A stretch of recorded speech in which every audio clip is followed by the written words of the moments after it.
Do you consider that outside CAS, commercial uses should only change to housing? So if you have an existing office block, it's outside the wider central activity zone, do you think it should only be allowed to become housing? Or would there be other uses we should consider?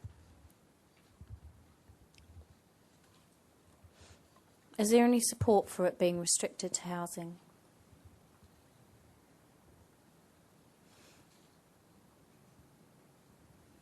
Are there any other uses that could be suggested? Housing or amenity use, Okay.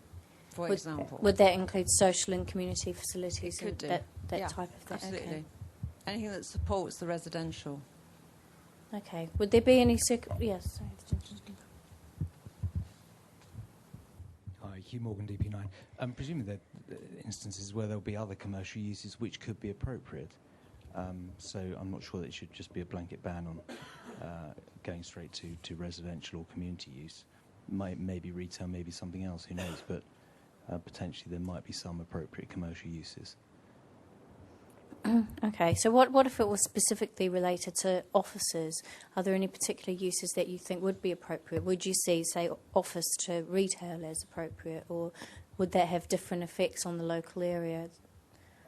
Possibly, just depending on where it is. Right, but what policy approach would we take? Because at the moment, it's typically that it changes to housing. Because we don't allow other commercial uses. So really, at the moment, the default position is that it only changes to housing. But I would have thought there should be some sort of flexibility to allow, in certain instances, other commercial uses and not a complete ban on it. Okay. Can I make 2 points, please, Lisa? I think the first one is it partly depends on where it is. If I guess it's in a town centre, then I guess we ought to be looking at the potential for it to change to another commercial use. If it's outside a town centre, then perhaps the residential should be a priority. The second point is if we do let an office change another commercial use anywhere, then that might inhibit how we meet our housing target. So that's presumably a balance that would have to reach somehow. Would you support those comments? Yeah. Yeah, I think probably the preference should be towards residential, but it shouldn't discount everything else. Okay. And certainly with a different approach within those designated town centres. Okay. Mike Jones here. Drivers Jonas. I think you should be looking at other commercial uses, and I would be thinking of uses such as hotels, education, student housing. I think need flexibility. And is that outside of any designation, outside of the town centres? Correct. Okay. Okay. And how would we justify a change in the policy approach? Because that would be a significant change from what we have at the moment, introducing those commercial elements into residential areas.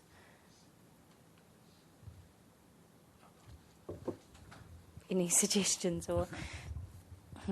Yeah, Matt Humphreys, Drivers Jonas. I think obviously it's a difficult one. It needs to be addressed on a case-by-case basis, but it's very restrictive for occupiers, for example, such as universities who may want to provide student housing, to say you can only have it in the core areas which are the most expensive in arguably the world.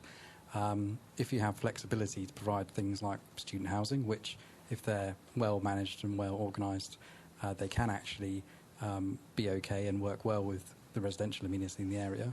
And also by providing student housing, you take people out of the rented sector, which then frees up more housing for the wider population in Westminster.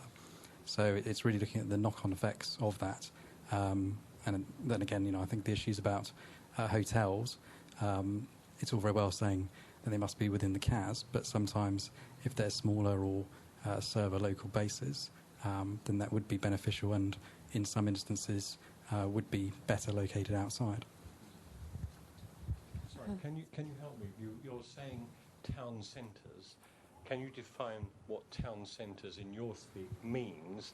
In other words, we've always referred to village centres throughout Westminster previously, but are you saying St John's Wood is a town centre? Are you saying that Marylebone is a town centre, or what? Yeah, outside of the CAS, we have town centres. The main ones are St John's Wood, Bayswater, Queensway. There's one more large one. Harrow Road, Parade Street. Harrow Road, and Parade Warwick Way and Tashbrook Street. Yeah, thank you. And then there's a number of local parades, which are just clusters of small numbers of shops. So they're already designated. Hold on. Yeah. You're confusing the issue. The town centres you're defining in relation to what we're talking about are Bayswater, St John's Wood, where else? Marylebone High Street, Parade Street, and Warwick Way and Touchstone. Right, well, then, therefore, I do have concerns about what is being proposed because you have to actually take into account the local community. And I agree with one of the speakers who said you have to take each case on its own merits, because it could be that something would be not appropriate for Marylebone High Street, but could be highly appropriate for Harrow Road, for example. Although, as you said before, we dealt with Harrow Road at a previous meeting. But you have to take each area on its own merits. And I don't think I would define Marylebone High Street as the same as Bayswater. It's a different area, different criteria. So to have a blanket in town centres, you can do this. But I think that would be totally wrong.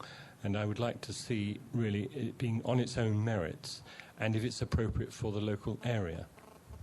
Okay. Just to answer your question about how you would justify a change in policy approach there, I would just say that there's a plethora of strategic planning policies encouraging mixed use. Now, generally, that is regarded as introducing residential into commercial areas, but I think it works the other way too, that where you have a monoculture of residential use, it may not be inappropriate to have commercial uses in a residential area, and that could be an office, it could be retail, it could be a hotel, it could be an art gallery, it could be a host of many things, and as to borrow Hugh's phrase, take each site on its own merits. I think if we were to pursue that, we want the controls, picking up on the points made, on the amenity points, we would be looking, or should be looking as a planning authority, to more stringent controls to protect the residential amenity than that which is normally offered through the planning system. And at the moment, I presume it's a national point, that I'm not convinced that there are those controls, sufficient controls there to allow us to really push this forward in a meaningful way.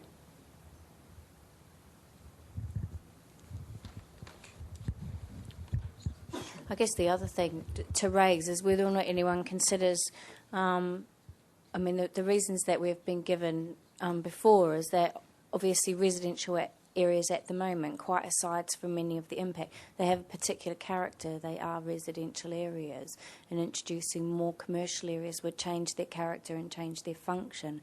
And I don't know if anybody has any concerns on those grounds alone. Quite apart from the ability to control the commercial activity itself. But certainly if you look at some very residential areas, to introduce a large amount of commercial floor space, there can be no dispute that it would alter the character of those areas. Sergeant, please. You're not talking about introducing, you're talking about an existing office building and what should we do with it. So you've already got that there. Right. Yeah, sorry. So in terms of justifying it, you're just changing a commercial use which will have existing potential problems that the locals will be able to identify. You might be servicing, so you can address that, which you couldn't do if you had an office building continued as an office building. And would already be part of the character of the area. Yes. Yeah, thank you. Yes, just one further point. I think on the question of mixed uses, that must be a starting point. I mean, within CAS, mixed uses are justified in terms of the need to support and enhance London's capital and world city role. Outside of CAS, clearly residential will continue to be the primary use, but I think provided that there are sufficient controls on encouraging mixed use in the context of what are primarily residential areas, then the concerns that you may have about impacts upon residential amenities should fall away. Okay, thank you. That was very interesting the point that the gentleman from JLL made there in terms of, as a planning authority, we may take the opportunity there to make tighter controls on existing uses, and that certainly goes some way towards alleviating the concerns I was airing a bit earlier. Yeah, thank you.